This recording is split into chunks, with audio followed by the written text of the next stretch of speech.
सो welcome students, BCom part second.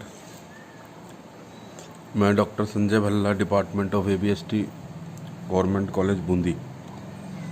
अपना ये salary वाला चैप्टर चल रहा था और अपन ने भत्ते अलाउंसेस वाला पॉइंट चालू किया था। अलाउंसेस वाले पॉइंट के अंदर पिछले लेक्चर में मैंने आपको बताया था कि भत्ते 3 प्रकार के हो सकते हैं। भत्तों की कैटेगरी को अपन ने कितने भागों में डिवाइड किया था? 3 भागों में। एक तो पुण्यतः करमुक्त भत्ते, जिन पे बिल्कुल भी टैक्स नहीं लगेगा। एक आंशिक करमुक्त भत्ते और एक पुण्यतः करयोग्य भत्ते। तो अपन ने लास्ट लेक्चर के अंदर पुण्यतः करमुक्त भत्तों की बात की थी। पुण्यतः करमुक्त भत्ते कितने प्रकार के थे? 6 प्रकार के थे। एक तो विदेशी भत्ता, फॉरेन भत्ता, जिसमें ध्यान रखना क्या था? केंद्र या राज्य सरकार का कर्मचारी होना चाहिए और भारतीय नागरिक होना चाहिए। उसको विदेश में कार्य करने के बदले कोई भत्ते मिलते हैं तो वो करमुक्त होंगे। हाई कोर्ट, सुप्रीम कोर्ट के जजों के भत्ते, संयुक्त राष्ट्र संघ या उसके किसी संगठन से प्राप्त भत्ते, सार्क सदस्य देशों में प्राप्त भत्ते, किसी अध्यापक, प्रोफेसर या शोध छात्र, रिसर्च स्कॉलर को। लेकिन ये भत्ते कितने साल तक करमुक्त होंगे? 2 वर्ष तक। UPSC, संघ लोक सेवा आयोग के अध्यक्ष और सदस्यों को प्राप्त भत्ते, जिसमें 2 भत्ते हैं, वाहन भत्ता और नियामक व्यय भत्ता, ये करमुक्त होंगे। और ये छठा पॉइंट था जिसमें इम्पोर्टेंट पॉइंट था। इस छठे पॉइंट में ही 6 पॉइंट थे। कर्तव्य पालन हेतु किए गए व्ययों की पूर्ति हेतु विशेष भत्ते, यानी ये 6 भत्ते किसके लिए मिले हैं? उसको ड्यूटी करने के लिए मिले हुए हैं, तो ये करमुक्त माने जाएंगे। परंतु यदि इनमें कोई राशि उसने बचा ली है तो वो बचाई गई राशि करयोग्य मानी जाएगी। तो इसमें अपन ने नोट लगाया था, संबंधित प्रयोजन पर व्यय की गई राशि तक करमुक्त होते हैं। शेष राशि यदि कोई हो तो वो करयोग्य होगी। जैसे यात्रा भत्ता, दैनिक भत्ता, यात्रा भत्ता ट्रैवलिंग अलाउंस, दैनिक भत्ता डेली अलाउंस, सवारी भत्ता कन्वेंस अलाउंस, सहायक भत्ता हेल्पर अलाउंस, वर्दी भत्ता यूनिफॉर्म अलाउंस और एकेडमिक एंड रिसर्च अलाउंस। ये सारे अलाउंस किसके लिए मिले हैं? उसको अपनी ड्यूटी संपादित करने के लिए मिले थे। 10,000 रुपये उसने खर्च करे, 8,000, तो 2,000 रुपये पे टैक्स लगाएंगे। 10,000 रुपये मिले, पूरे 10,000 रुपये खर्च कर दिए तो कोई टैक्स नहीं लगाएंगे, पूरा करमुक्त माना जाएगा। अब अपने को आज बात करनी है ये वाली आंशिक करमुक्त भत्तों की।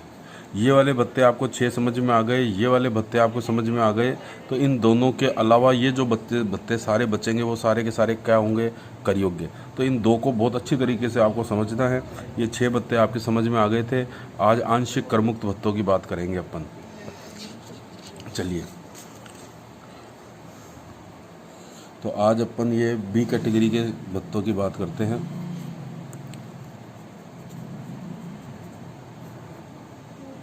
आंशिक करमुक्त भत्ते। आंशिक करमुक्त का मतलब आपको पता ही है, कुछ राशि करयोग्य है और कुछ राशि करमुक्त है। इसको अपन कहेंगे पार्टली टैक्स फ्री अलाउंसेस। एक पार्ट टैक्स फ्री है, एक पार्ट टैक्सेबल है। इसमें देखिए सबसे पहला भत्ता कौन सा आएगा और मोस्ट इम्पॉर्टेंट है, ध्यान रखना। सबसे पहला भत्ता इसमें आता है हाउस रेंट अलाउंस, HRA, मकान किराया भत्ता। बड़ा इम्पॉर्टेंट है, हर क्वेश्चन के अंदर प्राय करके पूछता है, तो बहुत ध्यान से इसको समझिएगा। सैलरी का जो बड़ा क्वेश्चन आएगा उसमें ये भत्ता ज़रूर पूछता है, मकान किराया भत्ता। इसको अपन कहते हैं हाउस रेंट अलाउंस, और शॉर्ट में इसको अपन कह देते हैं HRA, मकान किराया भत्ता। अब इसमें से कितनी राशि करियो? देखिए, वेतन के अलावा, मूल वेतन के अलावा कई बार नियोक्ता अपने कर्मचारी को मकान के किराए के लिए अलग से भत्ता दे देता है। अलग से वेतन के अलावा अलग से पैसे दे देता है भत्ते के रूप में। किस नाम से दे देता है? मकान के किराए के लिए। तो वो जो उसको राशि प्राप्त हुई कर्मचारी को, उसमें से अपन कितनी राशि पे टैक्स लगाएं और कितनी राशि उसमें से करमुक्त माने, इसका एक रूल है, इसका एक नियम है इनकम टैक्स के अंदर, वो समझ लेना चाहिए आपको। तो इसमें देखिए, सीधा सा मैं आपको बता देता हूँ। सबसे पहले तो अपन लेंगे प्राप्त राशि। किसकी प्राप्त राशि? HRA की। इसको अंग्रेजी में भी लिख देता हूँ साथ में, amount received as HRA।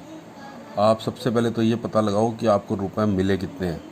HRA के लिए कर्मचारी को कितने रुपए मिले हैं, उसमें से अपन लेस कर देंगे करमुक्त राशि।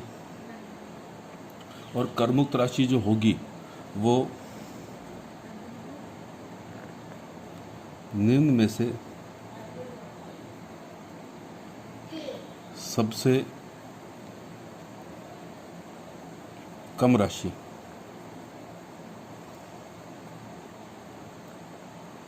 करमुक्त होगी और शेष राशि कर योग्य होगी। निम्न में से अब कौन कौन सी निम्न चीजें हैं वो ध्यान से समझिए। 3 पॉइंट है इसके अंदर। पहला पॉइंट है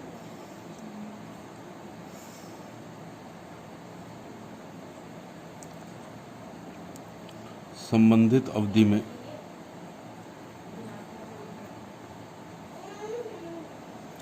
प्राप्त HRA की राशि। First point. सेकंड पॉइंट है संबंधित अवधि में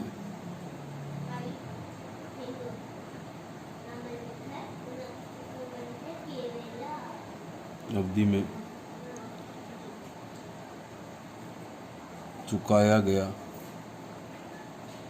किराया माइनस वेतन का 10%, यानी कि rent paid minus 10% of salary. और थर्ड पॉइंट है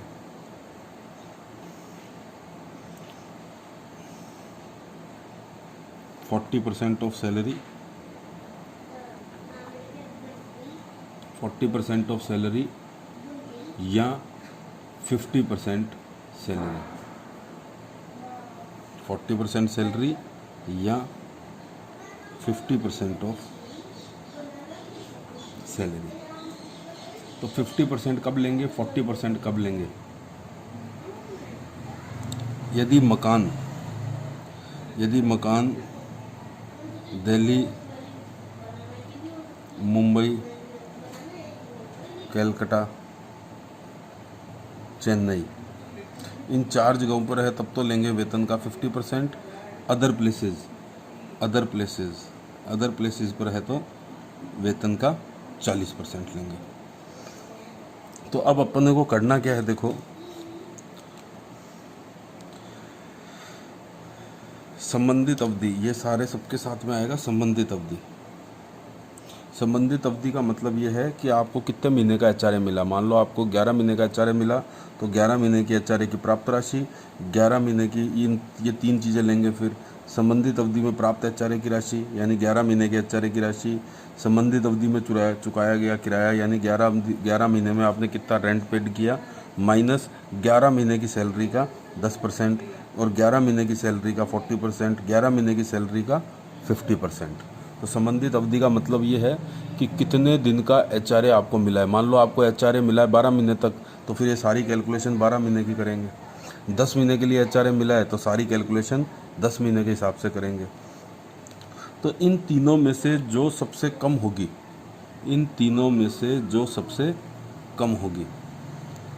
जो सबसे कम हो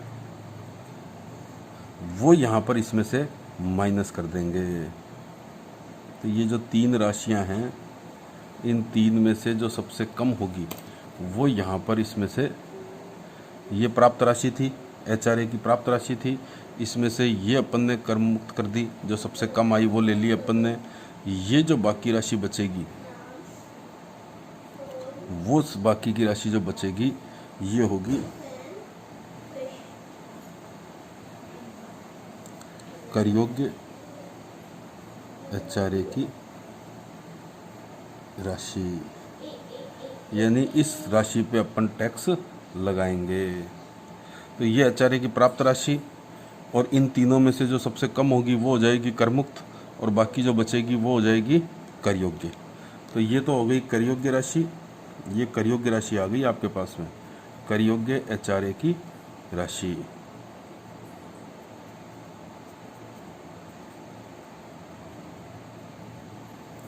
और ये जो राशि आई है ये किस चीज़ की है? करमुक्त की। करमुक्त की राशि कौन सी होगी? इन तीनों में से जो सबसे कम। तो अपन ने ऊपर मैंने क्या लिखा है? निम्न में से सबसे कम राशि करमुक्त होगी और शेष राशि कर योग्य होगी। तो इन तीनों की फिगर निकालनी पड़ेगी। अब ये 3 सूचनाएं आपको निकालनी पड़ेंगी, ये इम्पोर्टेंट पॉइंट है बस। अब ये 3 सूचनाओं को फिर एक बार क्लियर कर लीजिए अपने दिमाग में कि क्या है ये 3 चीज़ें। ये 3 चीज़ें क्या हैं? क्योंकि इन तीनों में से जो सबसे कम होगी वो आपकी होगी करमुक्त। फर्स्ट पॉइंट, सेकंड पॉइंट और थर्ड पॉइंट। ये तीनों पॉइंट अब आपको अच्छी तरीके से क्लियर होने चाहिए। संबंधित अवधि में प्राप्त HRA की राशि, और ऊपर भी क्या थी? प्राप्त HRA की राशि। तो प्राप्त HRA की राशि ऊपर लिखी, और फर्स्ट पॉइंट में भी क्या लिखा अपन ने? प्राप्त HRA की राशि। तो ये तो क्वेश्चन में दे रखा होगा कि उसको HRA के रूप में कितने रुपए मिलते हैं पर मंथ। तो इसमें तो कोई दिक्कत ही नहीं है निकालने में। ये जो राशि आएगी ये राशि यहाँ पे आएगी। संबंधित अवधि में चुकाया गया किराया, रेंट पेड। तो रेंट पेड क्वेश्चन में लिखेगा कि वो प्रति माह कितने रुपए का किराया देता है। प्रति माह 10,000 रुपये का किराया देता है। आपने 12 महीने के लिए निकालना है तो 10,000 × 12। तो रेंट पेड माइनस कितना करना है यहाँ पर? 10% ऑफ सैलरी। और यहाँ पर थर्ड पॉइंट में लेना है कि आपको पहले ये देखना पड़ेगा कि वो व्यक्ति नौकरी कर रहा है तो किस जगह पे नौकरी कर रहा है। यदि दिल्ली, मुंबई, कलकत्ता, मद्रास, दिल्ली, मुंबई, कलकत्ता और चेन्नई, इन 4 जगहों पर काम कर रहा है तब तो लेंगे 50% ऑफ सैलरी। और इन चारों के अलावा अदर प्लेसेस पे काम कर रहा है तो लेंगे 40% ऑफ सैलरी। और ये तीनों फिगर निकाल के लिख लेंगे यहाँ पर। इन तीनों में से जो भी सबसे कम आएगी, इन तीनों राशियों में से ये फर्स्ट पॉइंट की राशि आ गई, ये सेकंड पॉइंट की राशि आ गई, ये थर्ड पॉइंट की राशि आ गई। और इन तीनों में से जो सबसे कम होगी वो यहाँ पे लिख लेंगे अपन, और इसमें से ये राशि घटा देंगे तो ये आ जाएगी कर योग्य राशि। अब मोस्ट इम्पॉर्टेंट बात जो समझने की है वो समझ लीजिए कि यहाँ पर सैलरी का मतलब क्या है। जहाँ भी इनकम टैक्स में सैलरी शब्द आएगा, वेतन शब्द आएगा, वहाँ तुरंत आपको ये बात समझनी है कि सैलरी का मतलब क्या है। सैलरी का मतलब मायने क्या है, अपन किस चीज़ को सैलरी मान रहे हैं। तो देखिए यहाँ पर नोट कर लीजिए, ये इम्पोर्टेंट नोट है। और ये पहली बात तो ये बात समझ लीजिए कि ये मकान किराया भत्ता ही मोस्ट इम्पॉर्टेंट है। ये इम्पोर्टेंट है, हर क्वेश्चन के अंदर पूछा जाएगा। अब ये नोट में देख लीजिए सैलरी का मतलब क्या है। तो देखिए वेतन का आशय, मीनिंग ऑफ सैलरी क्या है। वेतन का आशय है मूल वेतन, बेसिक सैलरी प्लस DA, महंगाई भत्ता। DA का मतलब होता है महंगाई भत्ता। लेकिन महंगाई भत्ता तब लेना है यदि सेवा शर्तों के अधीन हो तो। यदि सेवा शर्तों के अधीन है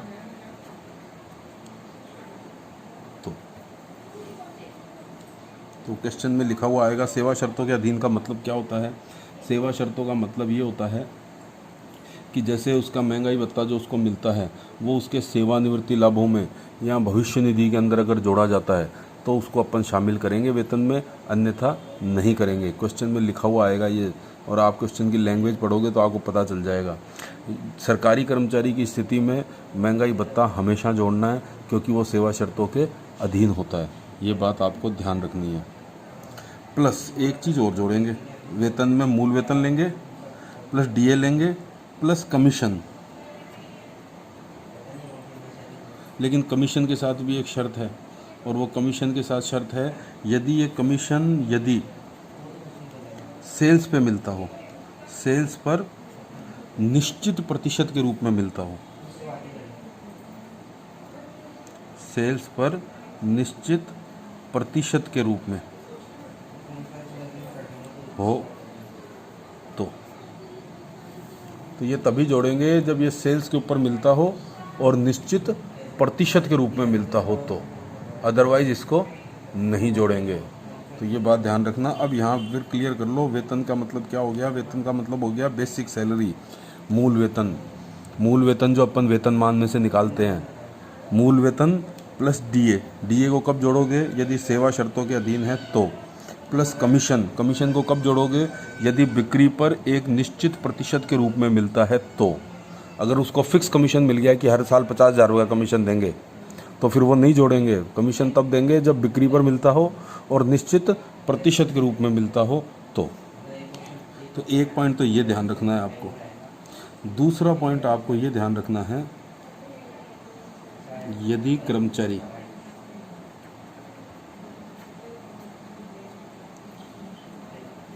स्वयं के मकान में रहता है,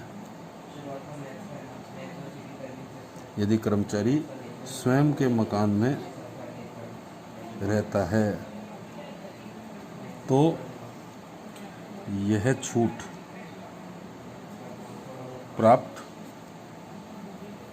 नहीं होगी। यदि कोई कर्मचारी खुद के मकान में ही रहता है और फिर उसको मकान किराए का पैसा भी मिलता है तो वो पूरा मकान किराए का पैसा पे टैक्स लगाएंगे अपन। ये बात ध्यान रखनी है आपको। ये 2 पॉइंट हैं जब आपको ये ध्यान रखने हैं। एक तो वेतन का मतलब क्या, और एक खुद के मकान में अगर वो रहता है तो वो सारा पैसा टैक्सेबल होगा, ये छूट प्राप्त नहीं होगी। तो ये इम्पोर्टेंट पॉइंट है, मोस्ट इम्पोर्टेंट पॉइंट है भाई। स्टूडेंट्स आप इसको फिर ध्यान से समझ लीजिए, क्योंकि ये पॉइंट तो पूछेगा ही पूछेगा सवाल के अंदर। हर बार जो क्वेश्चन आता है 20 नंबर का, उसमें ये वाला पॉइंट तो एचआरए का पॉइंट तो ज़रूर पूछता है। तो इसमें बहुत आसान पॉइंट है, कोई कॉम्प्लिकेशन नहीं है। आंशिक करमुक्त भत्ता है ये। इस भत्ते का कुछ भाग कर योग्य होगा, कुछ भाग करमुक्त होगा। फिर क्लियर कर लीजिए, एक तो प्राप्त एचआरए, उसको कितना पैसा मिला एचआरए का, वो तो यहाँ ऊपर लिख लीजिए सबसे पहले। फिर ये 3 पॉइंट निकाल लेंगे अपन, 3 राशियाँ निकालेंगे। इन 3 में से जो सबसे कम होगी, जो सबसे कम होगी उसको अपन यहाँ पर माइनस करेंगे। तो ये 3 राशियाँ कौन कौन सी है, ये वाली राशि और ये राशि तो एक ही होगी। ये भी प्राप्त एचआरए है और ये भी प्राप्त एचआरए की राशि है। तो आपको ये 2 ही तो पॉइंट समझने हैं। एक तो रेंट पेड, कितना किराया चुकाया वो, सवाल में लिखा होगा उसने कितना किराया चुकाया वो, माइनस 10% ऑफ सैलरी। और फिर इस तीसरे पॉइंट में क्या लेना है, या तो सैलरी का 40% या सैलरी का 50%। 50% कब लेना है, दिल्ली, मुंबई, चेन्नई और कलकत्ता, इन 4 जगहों पे रह रहा है तो वेतन का 50% लेंगे। अदर जगह रह रहा है तो फिर सैलरी का 40% लेंगे। और ये 2 बातें नोट के रूप में मैंने लिखी हैं, ये बातें आपको हमेशा ध्यान रखनी है। क्या क्या ध्यान रखनी है, क्योंकि ये गलत हो गया, वेतन अगर गलत हो गया तो यहाँ पर ये सारा गलत हो जाएगा। 10% भी गलत हो जाएगा, वेतन का 10% निकालना है, यहाँ वेतन का 40 या 50% निकालना है। वेतन आपने गलत ले लिया तो आपका ये 3rd पॉइंट गलत, वेतन आपने गलत ले लिया तो आपका 2nd पॉइंट गलत, तो ये पूरा पॉइंट ही गलत हो जाएगा।